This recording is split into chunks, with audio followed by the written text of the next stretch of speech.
दोस्तों, ओzymandias एक famous poem है जिसे पीवी शैली ने लिखा है। यह पोयम एक टूटी फूटी प्रतिमा ओzymandias की मूर्ति के थ्रू पावर एंड एरोगेंस की स्टेबिलिटी को शो करता है। यह हमें याद दिलाती है कि समय के साथ सभी एम्पायर एंड पावर का कोलैप्स हो जाता है और केवल रेत के वेस्ट एक्सपेंसेस के अलावा कुछ भी नहीं बचता।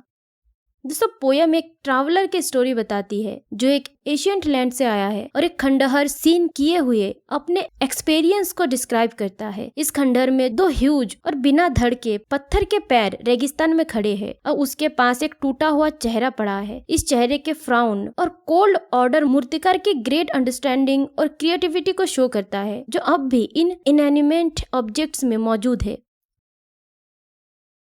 I met a traveler from an antique land। दोस्तों, पोएट एक ट्रैवलर से मिलता है जो एक एशियंट सिविलाइजेशन से आया है। यह ट्रैवलर ओल्ड हेरिटेज के बारे में जानकारी देता है। Who said two vast and trunkless lakes of stone। Traveller बताता है कि उसने एक प्राचीन स्थल पर दो बड़े बड़े पत्थर के पैर देखे हैं जो बिना बॉडी के केवल पैर ही है। Stand in the desert, near them on the sand, half sunk, a shattered visage lies, whose frown। ये पैर रेगिस्तान में खड़े हैं और उनके पास रेत पर एक टूटी फूटी स्टैचू की फेस की शेप पड़ी है जिसका फेस आधा धसा हुआ है और उसकी फ्राउन स्टाइफ है। And wrinkled lip and sneer of cold command. Statue के होठों पर झुर्रियां है और उसके एक्सप्रेशन में ठंडा और बोस्टफुल ऑर्डर है। Tell that its sculpture well those passions read। जो यह बताता है कि आर्टिशियन ने इन इमोशंस को अच्छी तरह से समझा और स्टैचू में मेंशन किया। Which yet survive stamped on these lifeless things। ये इमोशंस अभी भी इन इनएनिमेट्स ऑब्जेक्ट्स पर मेंशन है जो अब भी जीवित है। The hand that mocked them and the heart that fed। यह उस हाथ को भी शो करता है जो उनका मजाक उड़ाता था और उस दिल को भी जो इसे मेंशन करता था। And on the pedestal this words appear. और स्टैचू के बेस पर ये वर्ड लिखे हुए हैं। My name is Ozymandias, king of kings, look on my works, ye mighty and disappear.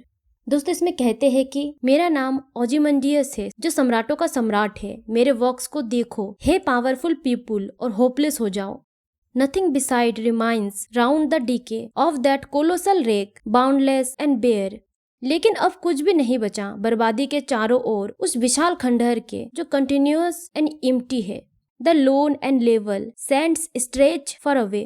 दोस्तों, लास्ट के लाइन में पोइट कहते हैं कि लोनली एंड फ्लैट डेजर्ट की रेतें दूर तक फैली हुई है। दोस्तों, ओzymandias जो खुद को राजाओं का राजा मानते हैं अपने एम्पायर की पावर और मैजेस्टी का दावा करता है, लेकिन इस सब के बावजूद उसके एम्पायर का कोई भी पार्ट अब नहीं बचा है। केवल डिकम्पोजिंग ह्यूज और एंडलेस रेत की वास्टनेस रह गई है जो उसकी पावर और मैजेस्टी की डिलेशन को शो करता है। पोइट का कहने का मतलब है पावर का मेन मैसेज यह है कि वर्ल्ड में पावर एंड स्प्लेंडर चेंजेबल होते हैं। समय के साथ सभी इंपॉर्टेंट और इम्प्रेसिव थिंग्स डिस्ट्रॉय हो जाती है और केवल एम्प्टीनेस एंड साइलेंस रह जाता है।